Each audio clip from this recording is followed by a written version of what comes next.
பொன்பரப்பி தமிழரசன் போன்றவர்கள் எல்லாம் தமிழ் தேசிய அரசியலை முன்னெடுக்கிற போது சாதி ஒழிப்பை முன்னெடுத்து ஒரு வர்க்க புரட்சியை உருவாக்க வேண்டும் என்று அவர்கள் நினைத்தார்கள். அவர்களுடைய அந்த போராட்டம் காவல்துறையால் சித்திரவதைக்கு ஆளாக்கப்பட்டு அல்லது சூறையாடப்பட்ட பின்புதான் அவர் எந்த சமூகத்தை சார்ந்திருக்கிறாரோ அவர்களெல்லாம் பின்னால் ஜாதி அரசியலுக்குள்ள வந்துட்டாங்க. அவர் தொடங்கி வைத்த அரசியல் என்னன்னா ஆதிக்க சாதியினுடைய அடையாள அரசியலோ இடைநிலை சாதிக்கான அரசியலையோ அல்ல. அவரே சாதி துவேஷங்களை தாண்டி மனிதர்களுக்கு இருக்கக்கூடிய அந்த வர்க்க வேறுபாடுகளை, ஏழை பணக்காரன் வேறுபாடுகளை உண்மையாகவே உழைக்கக்கூடியவர்களுடைய அவர்களுடைய விடுதலை குறித்த படம் தான் அது. ஆனா பின்னாளில் என்னவானதுன்னா அதெல்லாம் பாட்டாளியின் பெயராலேயே ஜாதி சங்கங்கள் பின்னால் கட்டினாங்க. அவர்கள் உண்மையாகவே பாட்டாளிகளுக்காக வேண்டி ஒரு அரசியல் நடத்தக்கூடிய ஒரு பெரிய ஒரு போராளியாக, இடதுசாரி போராளியாக பொன்பரப்பி தமிழரசன் போன்றவர்கள் திகழ்ந்திருக்கிறாங்க. வரலாற்றில் சில பேரை நாம் மறந்துவிடக்கூடாது என்பதற்காக அந்த நிஜ சம்பவத்தை வைத்துக்கொண்டு இந்த தமிழ் தேசிய உரையாடலை, ஒரு இடதுசாரி அரசியல் உரையாடலை நிகழ்த்தி இருப்பதன் மூலமாக தமிழ் சமூகத்தில் சினிமா வரலாற்றில் ஒரு நிலையான இடத்தை நினைத்து பார்ப்பதற்கான பின்னொரு நாளில் நினைத்து பார்ப்பதற்கான ஒரு நல்ல திரைப்படத்தை வெற்றிமாறன் முயற்சி செய்திருக்கிறார். நிச்சயம் வெற்றியும் பெறுவார். அறம் நாடு பார்வையாளர்களுக்கு வணக்கம். இன்று நம்மோடு இணைந்திருக்கும் சிறப்பு விருந்தினர் சினிமா விமர்சகர் ராஜகம்பீரன் அவர்கள். வணக்கம் சார். வணக்கம் சார். விடுதலை 2 ட்ரெய்லர் ரிலீஸ் ஆகி மிகப்பெரிய பேசு பொருளாக மாறிடுது சார். அதனுடைய விஷுவல்ஸ்லாம் பார்க்கும்போது உண்மையாகவே அது பிரமிக்க வைக்குது. அந்த ட்ரெய்லருடைய இறுதியில் ஒரு வசனம் சொல்கிறாங்க, தத்துவம் இல்லாத தலைவர்கள் வெறுமனே ரசிகர்களை மட்டும்தான் உருவாக்குவாங்க, அது ஒரு முன்னேற்றத்தை தரமாட்டாங்க அப்படின்ற ஒரு வசனம். அது ஒரு பக்கம் இவர் எம்ஜிஆரை சொல்கிறாரு, இன்னொரு பக்கம் விஜயை சொல்கிறாரு அப்படின்ற மாதிரி ஒரு டிஸ்கஷன் போயிட்டுருக்கு. அந்த ட்ரெய்லர் விடுதலை 2 எப்படி இருக்க போகுது, உங்களுடைய பார்வை என்ன? தமிழ் சினிமாவில் பொலிட்டிக்கல் ஃபிலிம் அப்படின்னு சொல்லக்கூடிய அரசியல் திரைப்படங்களை பொறுத்தவரையில் ரொம்ப செல்வாக்கு செலுத்தி இருக்கிறது தான் சொல்லணும். அது ஒயிட் அண்ட் பிளாக் காலத்தில் பராசக்தி, ரத்த கண்ணீர் வந்ததாக இருந்தாலும் சரி, 80களில் வந்த சிவப்பு மல்லி, இந்த மாதிரி இடதுசாரி பின்புலம் இருக்கக்கூடிய படங்கள், பாதை தெரியுது பார் அப்படின்னா ஒரு படம் எடுத்திருக்காங்க அந்த காலகட்டத்தில். அப்படி பல திரைப்படங்கள் வந்திருக்கிறது.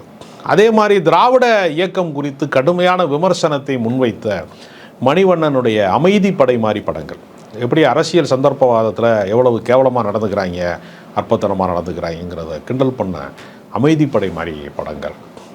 அதற்கு பின்பு வந்த திரைப்படங்களில் மறைந்த இயக்குனர் ஜனநாதன் போன்றவர்கள் இடதுசாரி கருத்துக்களை முன்வைத்து பேராண்மை, அது மாதிரி நிறையா புறம்போக்கு என்கிற பொது உடைமை, இப்படி பல படங்களை அரசியல் திரைப்படமாக இயக்கியிருக்கிறாரு. அதனுடைய தொடர்ச்சியில் ராஜமுருகன் போன்றவர்கள் ஜோக்கர் மாதிரி படங்களை எல்லாம் அரசியல் திரைப்படமாகவே எடுத்திருக்காங்க. அப்புறம் தமிழ் சினிமாவில் மிகப்பெரிய பாய்ச்சலை நிகழ்த்திய பா ரஞ்சித், மாரி செல்வராஜ் போன்றவர்களும் ஒடுக்கப்பட்ட மக்களினுடைய வாழ்வியல் குறித்த திரைப்படங்களை பதிவு செஞ்சுருக்கிறாங்க.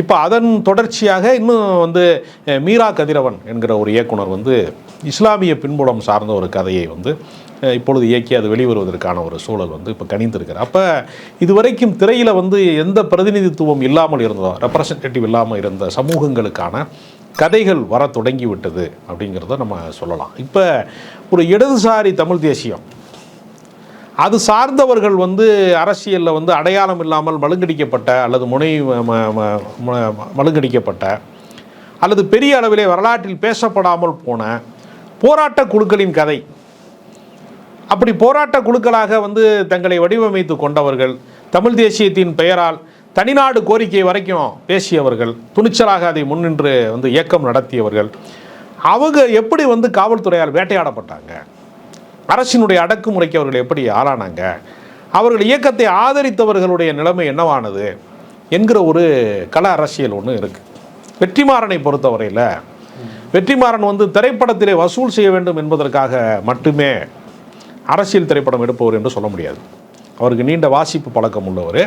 அவர் ஒரு முறையாக பாலு மகேந்திரா என்கிற ஒரு திரைக்கலைஞர்கிட்ட காட்சிபூர்வமாக உலகத்தரத்திற்கான ஒரு திரைப்படத்தை உருவாக்குவது எப்படி என்பது ஒரு முறையான ஒரு அனுபவத்தின் வழியாக கற்றவர். அவரோட பயணித்தவர். அவருடைய திரைப்படங்கள் அவர் ஏற்கனவே திரைப்படத்தை தாண்டி இப்போ பேரறிவாளனுக்கு மரண தண்டனையை நீக்கு என்ற ஒரு கோரிக்கையை முன்வைத்து கடந்த 10 ஆண்டுகளுக்கு முன்பெல்லாம் பெரிய போராட்டங்கள்லாம் நடந்தபோது திரைக்கலைஞர்கள் சார்பாக அவர் கலந்து கொண்டார். ராம், வெற்றிமாறன் போன்றவர்கள்லாம் கலந்து கொண்டாங்க. அப்போ கற்பனை பங்களிப்பு மட்டுமல்ல, காட்சிப்படுத்தல் மட்டுமல்ல, கதை சொல்வது மட்டுமல்ல, திரை வாழ்க்கையை தாண்டி தரையிலும் இந்த அரசியலை புரிந்து கொள்ளக்கூடிய இடத்துல அவர் தமிழ் தேசியத்தினுடைய உணர்வாளர்களை மதிக்கக்கூடிய இடத்துல இது போன்ற முற்போக்கு சிந்தனையை முன்வைக்கக்கூடிய இடத்த அவர் ஏற்கனவே அந்த கள அரசியலை புரிந்து கொண்டவராக அவர் இருக்கிறார். புரிந்து கொண்ட ஒருவர் அந்த திரைப்படத்தை எடுக்கிற காரணத்தினால தான் அது மக்களினுடைய போராட்ட அரசியல் சார்ந்த படமாக இருக்கிறது. இல்லைன்னா என்ன செய்வாங்கன்னா, நக்சலைட்டுகளை வேட்டையாடிய காவல்துறையில் இருக்கிறவர் தான் ஹீரோ.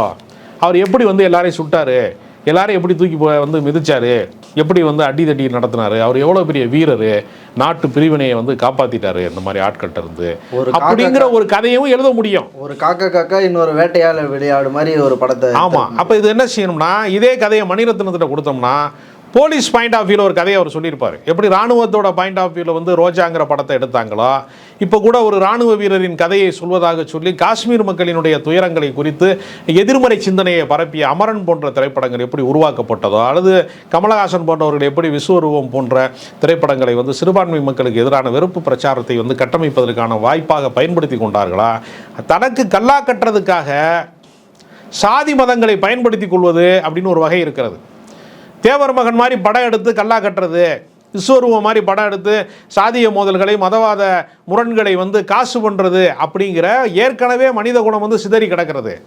ஏற்கனவே மனிதர்கள் சாதியின் பேரால் கூறு போடப்பட்டிருக்கிறான். ஏற்கனவே மதத்தின் பேரால் மனிதன் ஒருவன் வெறுப்பு அரசியலில் வந்து ஒவ்வொருத்தனும் வீணாக போய் கிடக்கான். இந்த காலகட்டத்தில் இதையே அரசியல் ஆதாயமாக அவன் பாக்கெட்டில் இருக்கிற பணத்தை பிடுங்கணுங்கிறதுக்காக மட்டுமே படம் எடுக்காமல் காவல்துறையினுடைய சித்திரவதை என்னவாக இருக்கும், சிறை கொட்டடியினுடைய சித்திரவதை என்னவாக இருக்கும், இந்த விசாரணை என்கிற படம் வந்து லாக்அப் டெத் சம்மந்தப்பட்ட பிரச்சனைகள் என்னவாக இருக்கும், போலி என்கவுண்டர் என்னவாக இருக்கும் அப்படிங்கிறது குறித்த ஒரு திரைப்படத்தை தமிழ் இதுவரைக்கும் யாரும் பதிவு செய்யாத ஒரு பகுதியை வந்து விசாரணை என்கிற படத்தின் வழியாக வெற்றிமாறன் வந்து எடுத்திருக்கிறார். அது மாதிரி வந்து தலித் அல்லாதவர்கள் தலித் திரைப்படம் எடுப்பது அப்படின்னு ஒரு விஷயம் இருக்குது. அது அவசரம் பாதிக்கப்பட்டவர்கள் தான் அதை பேச வேண்டுமா என்கிறதை தாண்டி தலித் அல்லாத வெற்றிமாறன் அசுரன் எடுத்தார். அது மிக முக்கியமான ஒரு விஷயம்.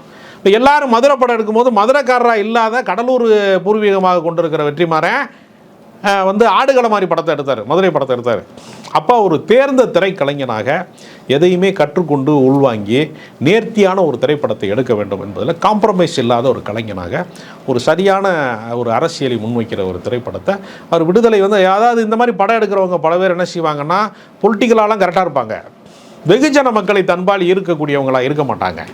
அந்த இடத்தையும் வெற்றி பெற்று விருதுகளையும் அள்ளி குவிக்கக்கூடிய இடத்தையும் பெற்று வெற்றி படமாகவும் அதை மாற்றக்கூடிய, வணிக ரீதியாக வெற்றி படமாக மாற்றக்கூடிய இரண்டு பேராற்றல் பெற்றவராக வெற்றிமாறன் திகழ்கிறார். தத்துவம் இல்லாத தலைவர்களால் வெறுமனே ரசிகர்களை மட்டும்தான் உருவாக்க முடியும் அப்படின்னு ஒன்று சொல்கிறாருல. இப்போது இருக்கிற சூழலையும் அந்த வசனத்தை வந்து நம்மளால் பொருத்தி பார்க்க முடியுது. இல்லை, எல்லா காலகட்டத்திலையுமே அசலும் போலியும் வந்து எல்லா காலகட்டத்திலையுமே இருக்கிறது. இருளும் ஒளியும் மாதிரி அது எல்லா காலத்திலையுமே இருக்கும். அசலான போராளிகள் இருப்பது மாதிரி அவர் அந்த தோற்றத்தில் இருக்கக்கூடியவர்கள் சில பேர் இருக்க தான் செய்வாங்க. இப்போ திராவிட இயக்கத்தில் வந்து ஒரு அசலான அந்த போராட்டத்தினுடைய வடிவத்தில் வந்து திமுக வருகிறது என்றால் அந்த பிம்பத்தை வைத்துக்கொண்டு, அந்த இமேஜை வைத்துக்கொண்டு எம்ஜிஆர் தனி மனிதனாக வந்து கருணை மிக்கவராகவோ கொடையாளியாகவோ இருக்கலாம். ஆனால் அந்த தத்துவத்திற்கான முழுமையான பிரதிநிதியா என்று கேட்டால் அவரிடத்தில் அவர் முழுமையான அரசியல்வாதி என்று சொல்ல முடியாது. அவருக்கு இருக்கக்கூடிய ஹீரோ இமேஜை பயன்படுத்தி அவர் ஒரு அரசியல் கட்சி தொடங்கினார். வரலாற்றில் கலைஞரும் எம்ஜிஆரும் ஒரு சமதளத்தில் வாதிக்கப்படக்கூடிய ஒரு சூழல் வந்துச்சு. அந்த காலகட்டத்தில் நடந்த கதைங்கிறதுனால தான் நீங்கள் வந்து ரசிகர்களாக தான் மாற்ற முடியுமே தவிர உண்மையான தொண்டர்களை உருவாக்க முடியாதுங்கிறதுலாம் அந்த காலகட்டத்துக்கான வசனத்தை தான் அவங்க எழுதியிருக்கிறாங்க. திரையை தாண்டி எழுதப்படலை. ஆனால் இன்றைக்கும் சினிமா நடிகர்கள் வந்து பல பேர் வந்து அரசியல் கட்சி தொடங்குறாங்க, இதை நாட்டை பிடிச்சிருவோம், முதலமைச்சர் ஆகிட்டா எல்லா பிரச்சனையும் தீர்ந்துடும் அப்படின்னு நினைக்கிறவங்க இருக்கிறாங்கிறத இன்றைய காலத்துக்கும் அது பொருத்தப்பாடாக இருக்கிறதுங்கிறதான் உண்மை. நம்ம ஏற்கனவே அந்த ஒரு புள்ளியை தொட்டுட்டு போனீங்க. இப்போ கம்யூனிஸ்டுகளை இவர் மற்றவர்கள் பார்க்குற பார்வைன்னு ஒன்று இருக்குல்ல. இப்போது நக்சல்பாரி இயக்கங்கள் எங்கெங்கே இருந்ததோ அவங்கக்கிட்ட போய் கேட்டால் அவங்களுடைய பார்வை வந்து வேறு ஒன்றா இருக்கும். ஆனால் இப்போ வெளியிலேருந்து பார்க்கும்போது இவங்க முதலாளிகள்லாம் கொண்டுட்டாங்க, அப்புறமா காசு கேட்டாங்க கொடுக்கல அதனால் கொண்டுட்டாங்க அப்படின்ற ஒரு பிம்பம் கட்டமைக்கிறாங்களே. இப்போ அதெல்லாம் இந்த படத்தின் மூலமாக மாற வாய்ப்பு இருக்கு. அது பொன்பரப்பி தமிழரசன் போன்றவர்கள் எல்லாம் தமிழ் தேசிய அரசியலை முன்னெடுக்கிற போது சாதி ஒழிப்பை முன்னெடுத்து ஒரு வர்க்க புரட்சியை உருவாக்க வேண்டும் என்று அவர்கள் நினைத்தார்கள். அவர்களுடைய அந்த போராட்டம் காவல்துறையால் வந்து சித்திரவதைக்கு ஆளாக்கப்பட்டு அல்லது வந்து சூறையாடப்பட்ட பின்பு தான் அவர் எந்த சமூகத்தை சார்ந்திருக்கிறாரோ அவர்களெல்லாம் பின்னால் ஜாதி அரசியலுக்குள்ளே வந்துட்டாங்க. அவர் தொடங்கி வைத்த அரசியல் வந்து என்னன்னா ஆதிக்க சாதியினுடைய அடையாள அரசியலோ இடைநிலை சாதிக்கான அரசியலையோ அல்ல. அவரே சாதி துவேஷங்களை தாண்டி மனிதர்களுக்கு இருக்கக்கூடிய அந்த வர்க்க வேறுபாடுகளை, ஏழை பணக்காரன் வேறுபாடுகளை உண்மையாகவே உழைக்கக்கூடியவர்களுடைய அவர்களுடைய விடுதலை குறித்த படம் தான் அது. இப்படியும் ஆனா பின்னாளில் என்னவானதுன்னா அதெல்லாம் வந்து பாட்டாளியின் பெயராலேயே வந்து ஜாதி சங்கங்கள் பின்னால் கட்டினாங்க. அவர்கள் உண்மையாகவே பாட்டாளிகளுக்காக வேண்டி ஒரு அரசியல் நடத்தக்கூடிய ஒரு பெரிய ஒரு போராளியாக, இடதுசாரி போராளியாக பொன்பரப்பி தமிழரசன் போன்றவர்கள் திகழ்ந்திருக்கிறாங்க. வரலாற்றில் சில பேரை நாம் வந்து மறந்துவிடக்கூடாது என்பதற்காக அந்த நிஜ சம்பவத்தை வைத்துக்கொண்டு இந்த தமிழ் தேசிய உரையாடலை, ஒரு இடதுசாரி அரசியல் உரையாடலை நிகழ்த்தி இருப்பதன் மூலமாக தமிழ் சமூகத்தில் சினிமா வரலாற்றில் ஒரு நிலையான இடத்தை நினைத்து பார்ப்பதற்கான பின்னொரு நாளில் நினைத்து பார்ப்பதற்கான ஒரு நல்ல திரைப்படத்தை வெற்றிமாறன் முயற்சி செய்திருக்கிறார். நிச்சயம் வெற்றியும் பெறுவார். இப்போ அரசியலாக புரிஞ்சுக்கிட்டு இருந்தால் இது திட்டமிட்டு நடத்தினாங்கன்னு கூட புரிஞ்சுக்கலாமா சார்? இப்போது மக்கள், உழைக்கும் மக்கள் வந்து இப்போது வர்க்க அரசியல், பொருளாதாரம் சார்ந்த பிரச்சனைகள், வர்க்க போராட்டம் இப்படி போயிடக்கூடாது, அவன் சாதி சங்கங்கள் இப்படியே இந்த ஓட்டு அரசியலுக்குள்ளே அவன் வச்சுன்னு இருக்கணும்னு திட்டமிட்டு நடத்தப்பட்டது இல்லை. அதாவது ஜாதி மதத்தை முதன்மைப்படுத்தி எவர் அரசியல் செய்தாலும் அவர்கள் மக்கள் விடுதலை பெறக்கூடாது என்பதற்கான ஆதிக்க அரசியல் தான். அதை வந்து யார் செய்கிறார்கள்? அது பாஜக செய்கிறதா, அதை வந்து பாட்டாளி மக்கள் கட்சி செய்கிறதா, எந்த கட்சி செய்கிறது என்பது அல்ல. யார் செய்தாலும் அது வந்து அடித்தட்டு மக்களுக்கு, உழைக்கும் மக்களுக்கு எதிரான ஒரு அரசியல். அதனால் மதவாதமோ சாதியவாதமோ இந்த மண்ணின் விடுதலைக்கு எதிரானது என்பதை தெளிவாக சொல்லியிருக்கிற ஒரு படம் தான் விடுதலை. அரங்கத்திற்கு வந்து பல்வேறு தகவலை இப்போ நினைக்கிறோம்.